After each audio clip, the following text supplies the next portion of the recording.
You slide the card across the counter without really looking at the total.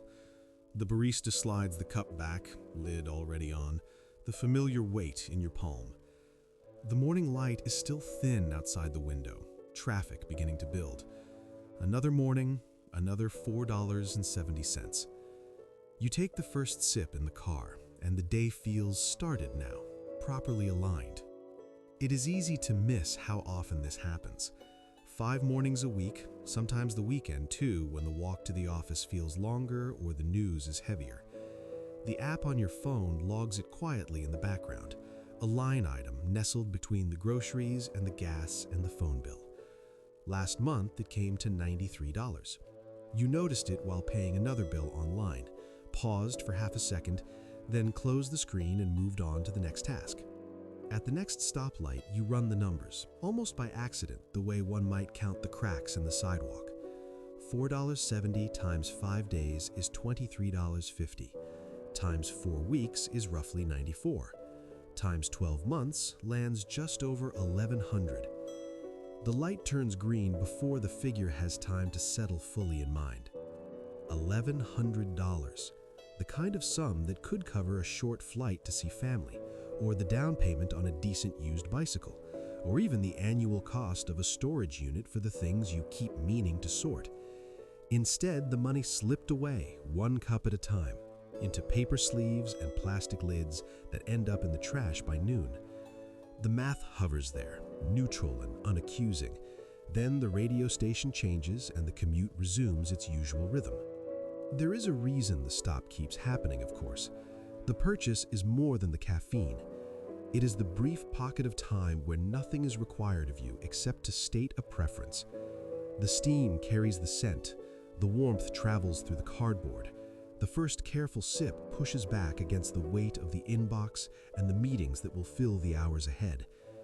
The office building is already visible down the road, the parking lot filling, but this small transaction draws a clean line between the private morning and the public day. The hours ahead feel slightly less compressed with that boundary in place. You begin to notice the same quiet pattern threading through the rest of the week. There is the lunch salad from the counter near the office, $12 for greens and protein that would have cost $3 to assemble from the fridge at home. There is the energy bar or the bag of chips from the vending machine when the afternoon meeting runs long and focus starts to slip. There is the additional title added to the streaming queue on a Tuesday night because the existing options feel too familiar.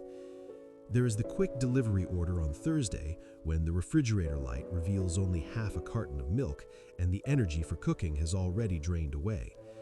Each transaction feels inconsequential in the moment, a minor adjustment that keeps the day moving without friction, still leaving the larger bills covered and the account in the black.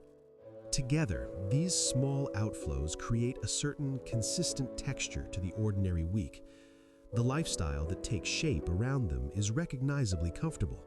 Meals materialize when hunger appears, entertainment is always a tap away, minor inconveniences dissolve before they can irritate.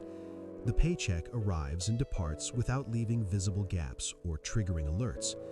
Everything stays manageable. The assumption that everything is under control persists because no single purchase ever threatens the balance. The card is approved, the balance remains positive, the lifestyle continues uninterrupted. It is only the slow aggregation that reveals how these habits have become the quiet architects of the available margin. Yet, when you open the savings view on the banking app at the close of the month, the number has not advanced in the way it seemed it might during the quieter moments of planning.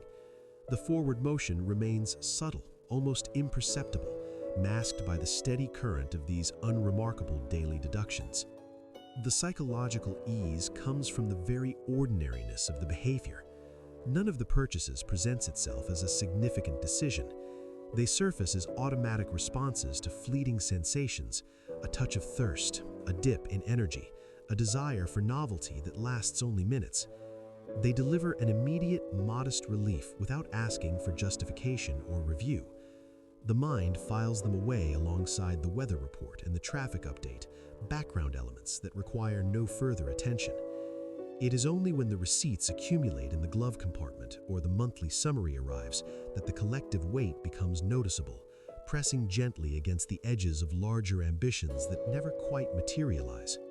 Those who have settled into a steadier financial position navigate the identical moments with a lighter touch. The coffee run might occur once or twice in a month, chosen on a whim when the weather is particularly gray or the conversation with the barista appealing, rather than serving as the fixed starting point of every weekday. Their lunch comes from a container packed the night before, or from a simple sandwich assembled in the kitchen.